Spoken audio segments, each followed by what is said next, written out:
আল্লাহ সুবহানাহু ওয়া তাআলা আমাদেরকে ইসলামের পক্ষে, ইসলামের উপরে বেঁচে থাকার, আমল করার তৌফিক দিয়েছেন। সারা পৃথিবীর মধ্যে ইসলামের উপরে বেঁচে থাকার মানুষের সংখ্যা কম।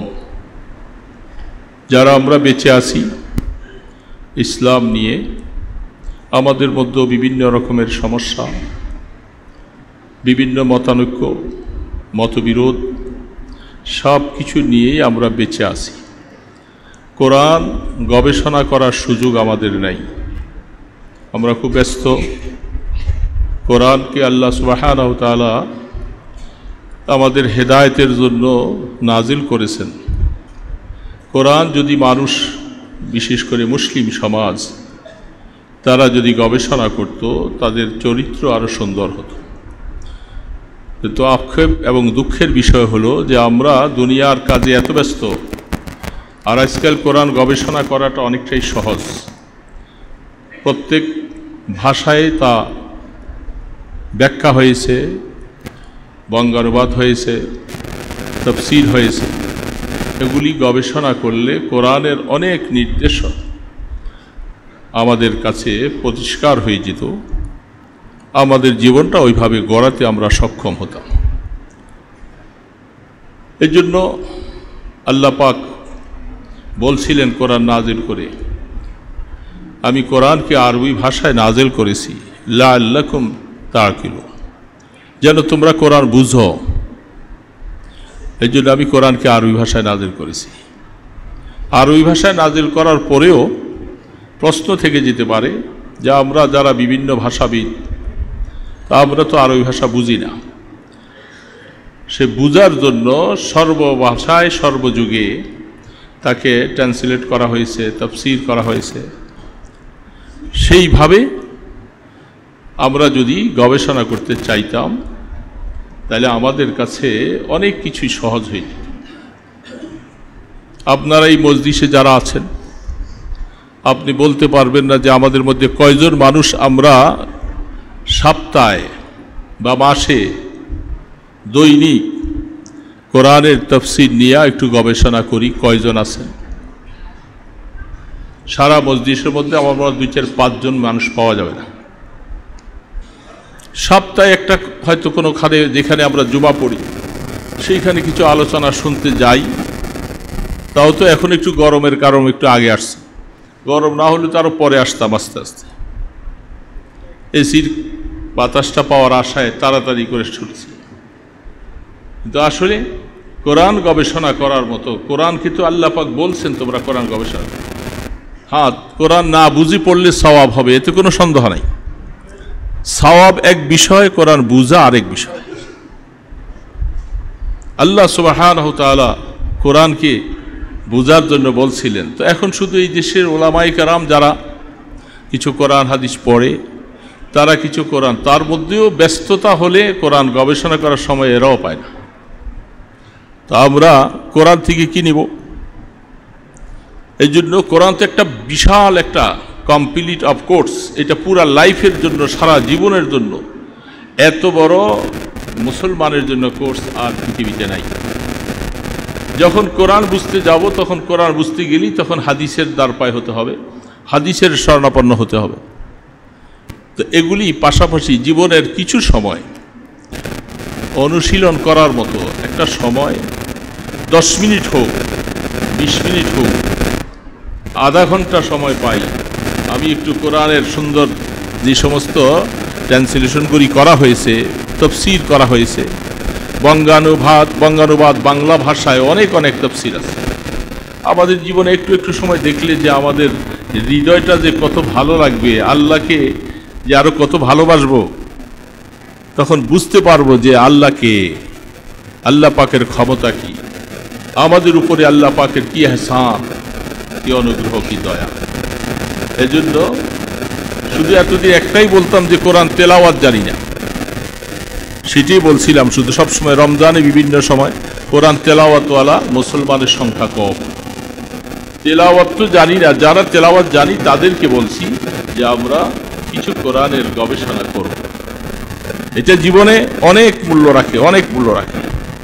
কোরআন, আল্লাহ পাকের কোরআন এত বড় আমাদের জন্য নিয়ামত, এটা সামনে থাকলে মানুষের জীবনে সে চরিত্র হারা হবে না, সে আখলাক ওয়ালা হবে, সে পথভ্রষ্ট হবে না। কারণ আল্লাহ পাক এই জন্য বলছেন হুদাল্লিল মুত্তাকিন, আমি কোরআনটাকে মুত্তাকিদের জন্য হিদায়াত এবং পথ প্রদর্শক হিসাবে প্রেরণ করেছি। আফসোস, কোরআন না জানার কারণে সমস্যা। তো যাই হোক, আল্লাহ সুবহানাহু ওয়া তাআলা আমাদেরকে বুঝে বুঝে এই ধরনের কিছু কোরআন বুঝার মতো একটা সময় ব্যয় করার তৌফিক দান। আয়াত তো কোরআনে অনেক সময় স্বাভাবিকভাবে আয়াতগুলি মুখস্থ করে আইসা বলতে অনেক সময় কষ্ট হয়, ভুলে যাই, খেয়াল থাকে না। আল্লাহ সুবহানাহু ওয়া তাআলা আমাদেরকে নির্দেশ করেছেন বিভিন্ন সময় বিভিন্নভাবে, হে ঈমানদারেরা, লা ইয়াত্তাখিযুল মুমিনুনা আল কাফিরিনা আউলিয়া, মুমিনরা কাফের মুশরিককে তাদের মুরব্বি, তাদের বিশ্বাসযোগ্য স্থানে জায়গা দিবে না। এই আয়াতগুলির মধ্যে অনেক ব্যাখ্যা বিশ্লেষণ তাফসীরে করেছেন। সেইখানে তাফসীরের মধ্যে কয়েকটা জিনিস উল্লেখ করেছে। একটাকে বলা হয় মুআলাত, আরেকটাকে বলা হয় মুমারাসাত, আরেকটাকে বলা হয় মুতাওয়ারাত, আরেকটাকে বলা হয় মুআমালাত। এই কথাগুলি কোরআন এই আয়াতের ব্যাখ্যায় উল্লেখ করেছে। কোন কোন দিক থেকে আমরা কাফের মুশরিকের সাথে সম্পর্ক থাকবে আর কোন কোন দিক থেকে তাদের সাথে আমাদের সম্পর্ক থাকবে না। যেহেতু এই দেশে কাফের মুশরিক বিভিন্ন জাতি আমাদের দেশে আছে, বিভিন্ন রাষ্ট্রে আছে, পার্শ্ববর্তী রাষ্ট্রে আছে, সর্ব জায়গার মধ্যে এই অবস্থার মধ্যে আছে। তো আমরা যারা সংখ্যাগরিষ্ঠ মুসলিম এই সমাজে বাস করি, দাবি করি, আমাদের এক নম্বর কথা হলো মুআলাত, যেটাকে বলা হচ্ছে হাদিসের ভাষায় দিল, অন্তঃকরণ, এটা দিয়ে কোনো কাফের মুশরিকের সাথে আমাদের সম্পর্ক করা যাবে না। এক নম্বর কথা, দিল দ্বারা, অন্তর দিয়ে প্রেম, ভালোবাসা, মহব্বত, যেটা এখান থেকে শুরু হয়, এটা দিয়ে তাদের সাথে ওই স্তর রাখা যাবে না। দুই নম্বর স্তরের মধ্যে যায়া, যেটাকে ব্যাখ্যায় বর্ণনা করছেন মুমারাসাত, তাদের সাথে সম্পর্কটা আমাদের কোন পর্যায়ে, কতটুকু, কিভাবে হবে, সেই ক্ষেত্রটা যেই সমস্ত এলাকায়, যেই সমস্ত দেশে অমুসলমানদের দৌরাত্ম্য ক্ষমতায় মুসলিমরা নির্যাতিত, মুসলিমদের উপরে সব সময় তাদের জুলুম নির্যাতন চলতে থাকে, সেই সমস্ত দেশের লোকদের সাথে আমাদের সম্পর্কটা শুধু সামান্য মুখে মুখে একটু হালকা কিছু হবে, কোনো অবস্থাতে থেকে গভীর অবস্থার মধ্যে যাবে না। কারণ তারা মুসলিমদের উপরে নির্যাতন করে, মুসলমানদেরকে সব সময় জুলুম করে, অত্যাচার করে। এই জন্য তাদের সাথে আমাদের সম্পর্কটা শুধু মুমারাসাত, মানে দুনিয়াবি চালচলনে হালকা হালকা কিছু। তিন নম্বর অবস্থাটা, সেই অবস্থাটার মধ্যে ব্যক্ত করতে গিয়ে বলা হচ্ছে, যদি কোনো কাফের মুশরিক থেকে মুসলিমদের উপরে আক্রমণ, জুলুম, নির্যাতন করার কোনো অবকাশ যদি না থাকে, তাদের সাথে সম্পর্কটা ব্যবসায়িক সম্পর্ক অথবা অন্য অন্য আচরণবিধি, সেগুলি তাদের সাথে করা যাবে। তিন নম্বর অবস্থাটা বুঝতে হবে, যদি তাদের থেকে মুসলিমদের উপরে কোনো জুলুম নির্যাতন, কোনো ধরনের আক্রমণের কোনো ভয়ভীতি নাই, সেই ক্ষেত্রে তাদের সাথে ব্যবসায়িক সম্পর্ক এবং লেনদেন ইত্যাদি সুন্দর আচরণ করা যাবে, যেটার দলিল এবং পেশ করলেন নবী মুহাম্মদ রাসূলুল্লাহ সাল্লাল্লাহু আলাইহি ওয়াসাল্লাম। যেই সময় তারা মক্কা থেকে হিজরত করতে বাধ্য হইলেন, তাদেরকে আল্লাহ রসুল আল্লাহ পাকের পক্ষ থেকে নির্দেশ এসে তারা এই সমাজের মধ্যে খুব জুলুম নির্যাতনের শিকার ছিল এবং সবসময় আল্লাহর কাছে দোয়া করতেন যে আল্লাহ আমাদেরকে জালেম কওম থেকে তুমি তাড়াতাড়ি আমাদেরকে সরাবার ব্যবস্থা করো। আখরিজি মিন হাজিল কারিয়াতি যালিম আহলুহা।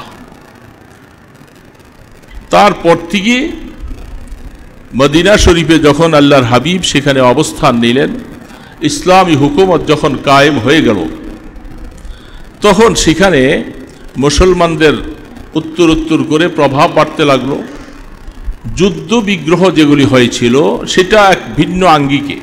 এছাড়া যারা মদিনা শরীফে বসবাস করছে, যারা ইসলামের কোনো ক্ষতি করে না, সাহাবাই কেরাম নবী রসুলের কোনো ক্ষতি তারা করে না, তারা খুব চুপচাপ জীবনযাপনটা কাটছে, এই সমস্ত লোকগুলার সাথে রসুলের আচরণ ছিল অত্যন্ত মুগ্ধ এবং সুন্দর আচরণ। রসুল তাদেরকে নিজের হাতে কখনো কোনোদিন প্রহার করেননি, তাদেরকে এখান থেকে সরে যাওয়ার উৎখাত করার কোনো প্রক্রিয়া তৈরি করেন। প্রথমেই বুঝতে হবে যুদ্ধক্ষেত্র যেটা, যখন তারা আহাদ শাখানি করেছে, তাদের অঙ্গীকার ওয়াদাকে যখন তারা ভঙ্গ করেছে, তখনই তাদের উপরে বিভিন্ন রকমের শাস্তি এবং বল প্রয়োগ করার সিস্টেম চলে আসছে। তার আগ পর্যন্ত রসুল এবং সাহাবাই কেরাম যারা, তারা তাদের সাথে কোনোদিন কোনো দুরাচরণ করেনি। এবং কি বিভিন্ন হাদিসের মধ্যে পাওয়া যায় আল্লাহর হাবিব তাদের সাথে বিভিন্ন ব্যবসায়িক কাজকর্ম করেছেন। ইহুদির সাথে রসুলের ব্যবসা হয়েছিল, ইহুদির থেকে রসুল ওট খরিদ করেছেন, বিভিন্ন রকমের সূত্র পাওয়া যায়। বুখারী শরীফে একটা হাদিস আসছে, ইমাম বুখারী রাহমাতুল্লাহ আলাইহি বলছেন, কিতাবুল জিহাদে হাদিসটুকু পেশ করেছেন, আল্লাহ রসুল তিনি একজন ইহুদির থেকে একটা ওট খরিদ করেছিল বাকিতে খরিদ করেছে যে তুমি ওটটা মদিনা শরীফে পৌঁছে দিয়ে তুমি তার দামটা নিয়ে আসবে। বাস কথা শেষ, দাম দস্তুর চূড়ান্ত, মাল পৌঁছে দিবে, টাকা নিয়ে আসবে।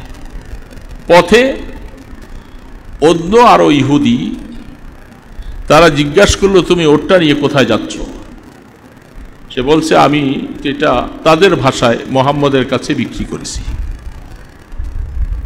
কত টাকা? এত এত।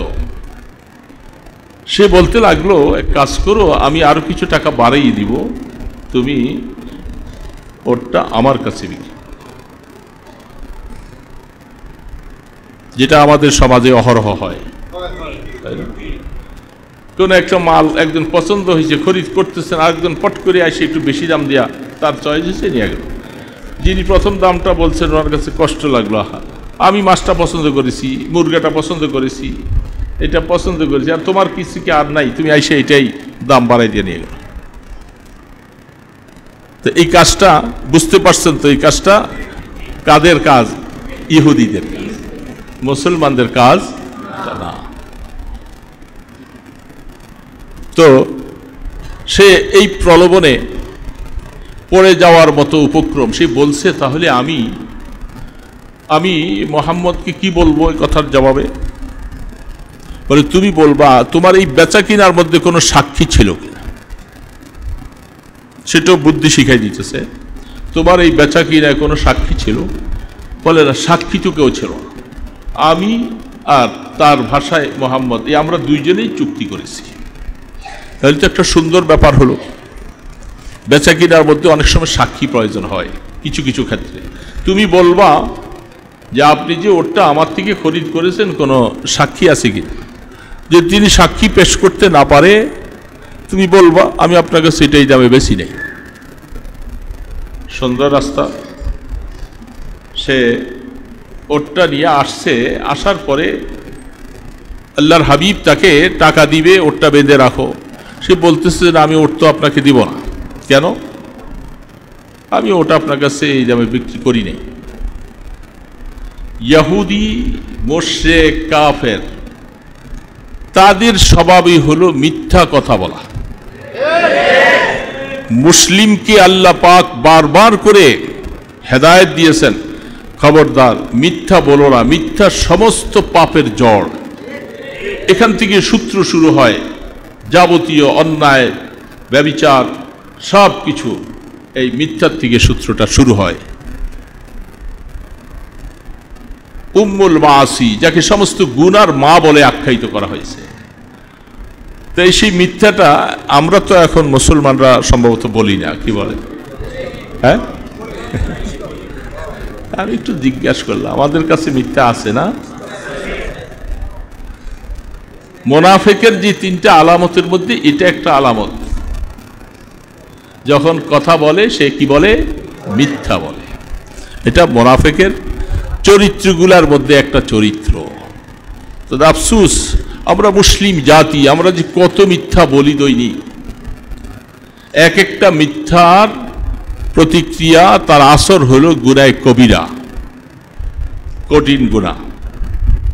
তো ইহুদিরা তারা তো মিথ্যা, তাদের জন্মসূত্রতে মিথ্যা সবকিছু।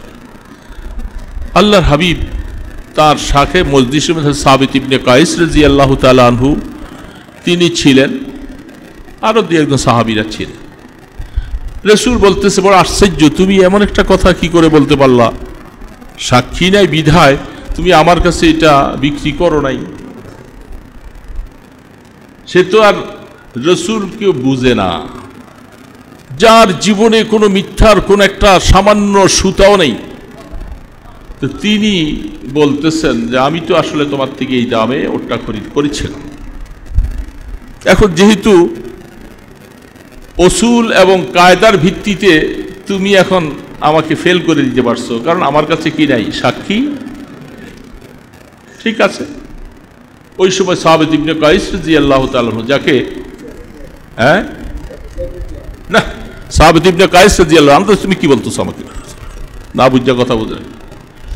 সাহাবী ইবনে কাইস রাদিয়াল্লাহু তাআলা আনহু যাকে খতিবে রাসূল বলা হতো, কথার এত সুন্দর পারগ্রম, এত পারদর্শী ছিলেন। কখনো বাহির রাষ্ট্রের কাফের মুশরিক থেকে কোনো দূত, কোনো রাষ্ট্রদূত তারা আসলে রাসূল বলতেন, কুম ইয়া সাবিত আজিব হুম, তুমি দাঁড়াও, তাদেরকে তুমি তাদের প্রশ্নের জবাব দাও। কারণ এত সুন্দর কথা, এত উপস্থাপন তার ছিল সুন্দর। রাসূল দোয়াও করতেন।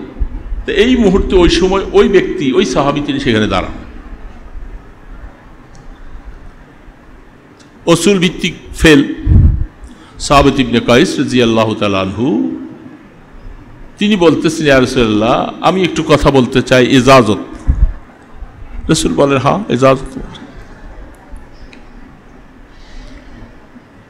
সাহাবী ইবনে কাইস রাদিয়াল্লাহু বলতেছেন, ইয়া রাসূলুল্লাহ, আমি সাক্ষ্য দিচ্ছি আপনি ওটা এই দামে ইহুদির থেকে খরিদ করেছেন, আমি সাক্ষী। রাসূল তার দিকে চোখ উঠাইয়া তাকাইলেন। সাহাবের, তুমি কথাটা এটা কি করে বললা? আমার তো বুঝে আসে নাই, কারণ ঘটনার সময় তুমি তো ছিলা, এটা তো বাস্তব। কিন্তু তুমি এখন বলতেছো যে আমি সাক্ষী। তো সাক্ষীর জন্য তো দেখা, শাহাদত জরুরি। দেখা। তখন সাহাবী ইবনে কাইস রাদিয়াল্লাহু তাআলা বলতেছেন যে আমি তার ব্যাখ্যাটা দিচ্ছি, রাহমাতে দো আলম, আপনার সাথে তো আমার কথা বলার সাজে আমাকে অনুমতি দিয়েছেন বিধায় আমি বলতেছি, আমি সাক্ষ্য কিভাবে? তখন তিনি বললেন, আপনি যে মেরাজে গেছিলেন, আমরা কি ছিলাম? না, তোমরা ছিল না। আপনি আসমান থেকে নামাজ নিয়ে আসছিলেন, আমরা কি ছিলাম? জান্নাত জাহান্নাম আপনি দেখেছেন, আমরা কি ছিলাম? আচ্ছা, এইভাবে তিনি একটার পর একটা পয়েন্ট সামনে পেশ করে বলতেছেন এই সমস্ত মুআমালাতগুলোর মধ্যে আমরা সাহাবায়ে কেরাম আমরা কেউই ছিলাম না। যখন আপনি আসমান থেকে এসে আপনি যখন বললেন যে আমি এই সামান্য সময়ের ভিতরে বাইতুল মুকাদ্দাস, সেখান থেকে আসমানে গেলাম, সেখান থেকে নামাজের হাদিয়া আনলাম, জান্নাত দেখেছি, জাহান্নাম দেখেছি, এই দেখেছি, সমস্ত কথাগুলি আমরা আমান্না আসাদ্দাক, আমরা আপনার সমস্ত কথাকে একই না বিশ্বাসের সাথে সকলে দিলের মধ্যে জায়গা দিয়েছি। আস-সাদিকুল মাসদুক, আপনি সত্যবাদী। আপনি বলছেন সমস্ত আবু বকর সিদ্দিকের নামটাও তো সিদ্দিক টাইটেল হয়েছে আপনারই মেরাজের ঘটনায়, আরো ঘটনাগুলি তো সব কিছু আমরা ছিলাম না। আপনার কথায় বিশ্বাস করে আমরা সকলে শাহাদত বরণ করে আমরা সাক্ষ্য দিয়েছি, আমরা এখানে সকলেই একমত। তো ঠিক এই ঘটনাটার মুআমালা যেহেতু আপনি বলতেছেন ইহুদির থেকে এই দামে আপনার বেচা কিনা হয়েছে, আমি এটা শুনে বিশ্বাস করে বলতেছি আমি সাক্ষী। আল্লাহ রসুল অবাক হয়ে গেল, তোমাকে যে আল্লাহ পাক কত সুন্দর জ্ঞান দিয়েছেন, তোমার কথাটা অত্যন্ত যুক্তিসঙ্গত কথা। রসুল বলতেছে এখানে আর অন্য সাক্ষী দরকার নাই, তিনি তো স্বয়ং আল্লাহ তার সাথে, তিনি বলতেছেন। তাহলে এটা যদি বিশ্বাস করা না যায় তাহলে ইসলামের অন্যান্য অনেক জিনিসই আমাদের কাছে অবিশ্বাস্য হয়ে যাবে। সেগুলোর মধ্যে কাফের মুশরিকেরা নক্তাচুনি করতে পারবে, তারা সেখানে দাঁত বসাতে পারবে, আঙ্গুল বসাবার চেষ্টা করবে। এই জন্য এই ঘটনাটা আমাদের দ্বারা বোঝা যাচ্ছে আপনি সত্যবাদী, আপনি যা বলেন আপনার জীবনের সব কিছু সত্য। সাবিত ইবনে কাইস এই কথা বলার পরে রাসূল করিম সাল্লাল্লাহু আলাইহি সাল্লাম বুখারী আলাইহির রাহমাহ হাদিসটা পেশ করেছেন, তুমি একমাত্র ওই ব্যক্তি জাআলা শাহাদাতুকা শাহাদাতাইন, সমস্ত মুআমালার মধ্যে তালাক, বেচা কিনা, বিবাহ শাদী, লেনদেন সবগুলার মধ্যে শরীয়তের উসুল হলো সাক্ষী দুইজন লাগে। কয়জন? দুইজন সাক্ষী। এর মধ্যে একজন পুরুষ একজন মহিলা হলেও চলবে, তবে পুরুষ নাই মহিলা যদি 1000ও একসাথে সাক্ষী দেয় শরীয়ত তা গ্রহণযোগ্য না। মহিলাদের সাক্ষী শুধু এককভাবে শরীয়ত অ্যাকসেপ্টেবল না, পুরুষ থাকা লাগবে। এই জন্য যেহেতু সমস্ত মুআমালার মধ্যে সাক্ষী দুইজন, আজকের থেকে সাবিত ইবনে কাইস আমি রাসূল তোমার জন্য নির্ধারণ করে দিলাম, তোমার একজনের সাক্ষী দুইজনের যথেষ্ট হয়ে যাবে। আজকের থেকে তোমার শান বেড়ে গেল। তো ঘটনা হয়ে গেল, শেষ হইল। রাসূলের মুআমালায় তিনি সাক্ষী দিলেন।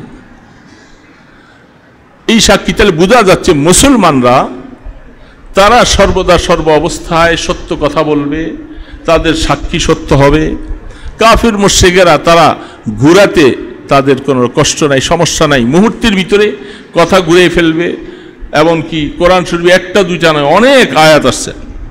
মুনাফিকেরা, কাফেররা, ইহুদিরা তারা আইসা রাসূলের কাছে ঘটনার সম্পূর্ণ মিথ্যা বলে বলে একেবারে তারা নিস্তার লাভ করেছে, তারা কোনো সমস্যায় পড়েনি।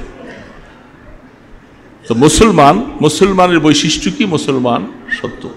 তো যেহেতু যেই জাতি মিথ্যা বলতে পারে, মিথ্যাকে ধামাচাপা দিতে পারে, মুসলমানদের চরিত্র এটা হতে পারে না।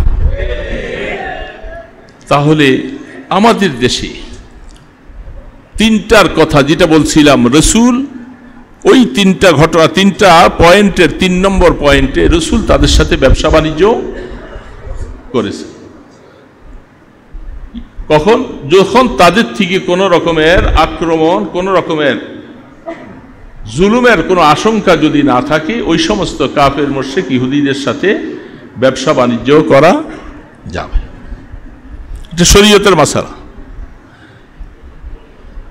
আমাদের দেশে কি ঘটনা ঘটছে, পাশাপাশি রাষ্ট্রে কি ঘটনা ঘটছে, এটা আপনাদের রাজনৈতিক ব্যাপার, সেটা ভিন্ন কথা। আমি যেটা বলছি এটা হাদিস থেকে বলছি, কোরআন থেকে বলছি। এর জন্য আল্লাহর হাবিব অনেক সময় কবিলায় বনি সকিব যে গোত্রটা ছিল, তারা মদিনা শরীফে আসছিল রাসূলের সাথে কথা বলবে। তারা কিন্তু সবাই ইহুদি বংশধর সম্প্রদায়। রাসূল তাদেরকে সম্মান দেখাইয়া মসজিদে নববীর ভিতরে তাদেরকে বসার জায়গা দিচ্ছেন। অনেক সাহাবায়ে কেরামদের কাছে কষ্ট লাগছে, এটা কি, যেখানে রাহমাতে দো আলম কাজ করে সেখানে তার কারো কোনো কথা বলার অধিকার নেই। এমনকি মক্কা বিজয়ের সময় রাসূল লা তাসরিব আল ইয়াউম, আল্লাহর হাবিব যখন মক্কা বিজয় লাভ করলেন, মক্কাটা যুদ্ধ ছাড়া মক্কা বিজয় হয়েছে, কোনো যুদ্ধ হয়নি। এই জন্য সেখানের মাল ও আসবাব, অনেকগুলি জিনিস যেখানে যুদ্ধ ছাড়া মাল ও আসবাব আয়ত্ত হয়েছে, এগুলাকে গানায়েমের মধ্যে কিভাবে নিবে, এগুলি নিয়ে অনেক অনেক শরীয়তের মাসালা আছে। গনিমতের মধ্যে নেওয়া কিভাবে নেওয়া যাবে। তো মক্কা শরীফে আল্লাহ রসুল শুধু তাদেরকে ক্ষমা করছেন, তাদের সাথে যুদ্ধ করেননি এটুকু নয়, লা তাসরিব আল ইয়াউম, রসুল এই দিন এই ঘোষণাটা দিয়েছে, আজকের থেকে আজকের পরে তোমাদের সাথে আমাদের মনে কোনো কথা কষ্ট আর ব্যথা থাকবে না, সবাইকে আমভাবে ক্ষমা করবে।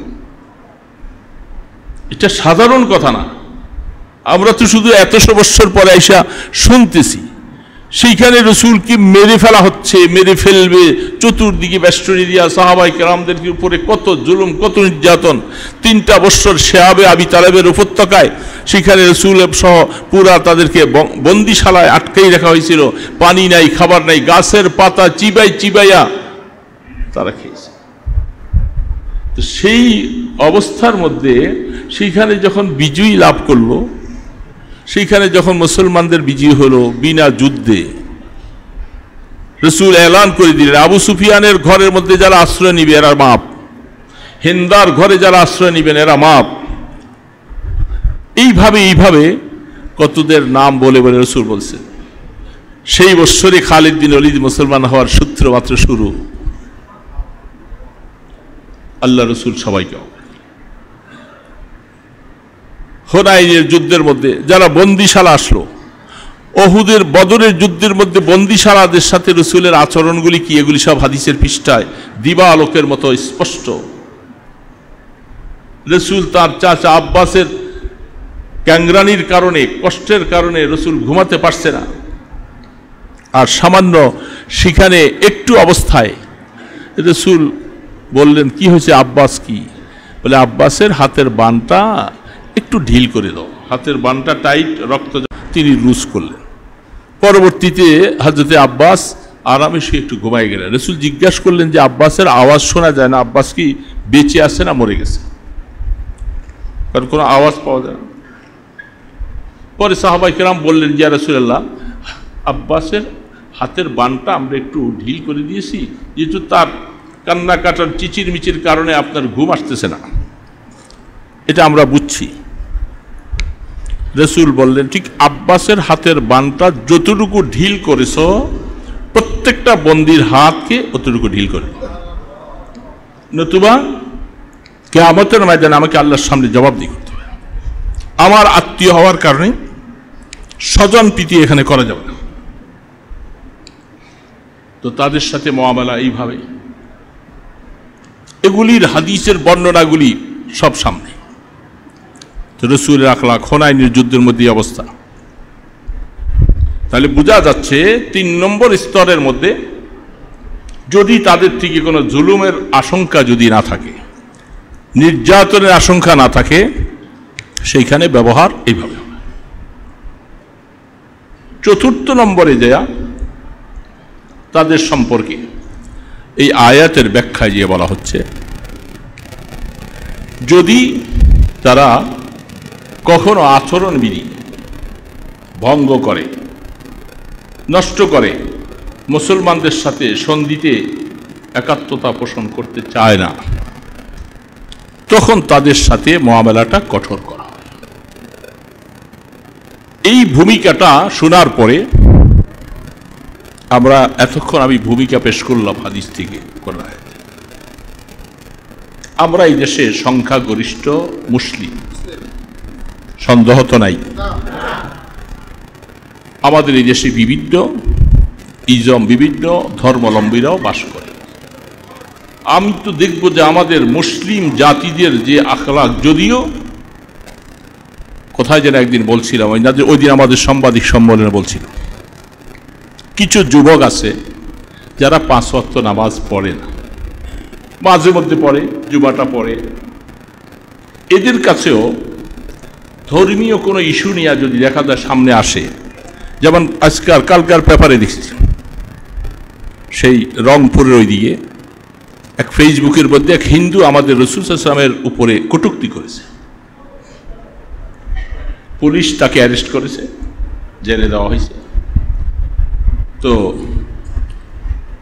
এই অবস্থায় ওই মুসলিম ছেলেটা, যে মুসলমান, নামাজ 5 ওয়াক্ত পড়ে না বটে, কিন্তু সে যে মুসলিমের সন্তান, ধর্মীয় অনুশীলন কিছু আদায় করে, রাসূলের উপরে, ধর্মের উপরে, কোরআনের উপরে। কোনো মুসলিম ব্যক্তির উপরে যখন এই ধরনের কাফেরদের পক্ষ থেকে কোনো জুলুম হয়, কোনো অত্যাচার হয়, তারা বসে থাকে না, তাদের রক্তের কণিকা তখন এভাবে ফুটতে থাকে, জোশ মারতে থাকে। এটা মূল কারণ হলো ইসলামের কলেমার একটা পাওয়ার যেটা আছে, যেটা যাদের কাছে এই কলেমা নাই, সেই পাওয়ার তারা কোনোদিন পাবে না। লা ইলাহা ইল্লাল্লাহ কলেমার পাওয়ারটা, এটা শুধু আসমানে নয়, জমিনে নয়, এটা সপ্ত জমিনে নিচের থেকে একেবারে সপ্ত আসমানের উপর পর্যন্ত, যেটা কোরআন বলছে, কালিমাতুন তাইয়্যিবাতুন আসলুহা ফিস সামা ওয়া ফুরুহা ফিস সামা। এইভাবে কলেমা কোরআন আল্লাহ পাক বলছেন। তো এটার পাওয়ার এটা। এখন আমরা দেখি আমাদের দেশে বিভিন্ন সময়, বিভিন্ন কারণে, অনেক সময় হিন্দুদের পক্ষ থেকে আমাদের উপরে অনেক সময় বিভিন্ন রকমের কিছু চড়া উতরাও হয়, কিন্তু তারা এই দেশে সংখ্যালঘু মানুষ, যার কারণে আমাদের একেবারে রাষ্ট্র থেকে নিয়ে, ইসলাম থেকে নিয়ে, রাষ্ট্র থেকে নিয়ে সমস্ত ধর্মাবলম্বী, সমস্ত ওলামায়ে কেরাম সবসময় আমরা বলি, তোমরা ধৈর্য ধারণ করবে। আমরা কোনো অমুসলমানদের উপরে আমরা না বুঝে কোনো ঘটনা তদন্ত না করে সেখানে চড়াও হব না। তাদের মূর্তি, প্রতিমা যা আছে, তারা সুন্দরভাবে এই দেশে তারা কাজ করে। মাঝে মধ্যে দুই একটা বিক্ষিপ্ত কিছু ঘটনা ঘটে, সেই ঘটনাগুলির এখন বুঝতে পারতেছি যে আমরা আসলে ঘটনার পিছনে সব কিছুর ইন্ধন তাদের। যখন দেখা যাচ্ছে কোনো মুসলিম জাতিকে কোথাও কোণঠাসা করবে, কিছু করবে, তখন তাদের হয়েও কিছু অবস্থাটা এরকম আসে, তারা একটা অঘটন ঘটাইয়া এটার দায়ভারটা মুসলমানদের উপরে চাপায়। সেই অবস্থার কোণ থেকে আমরা দেখতেছি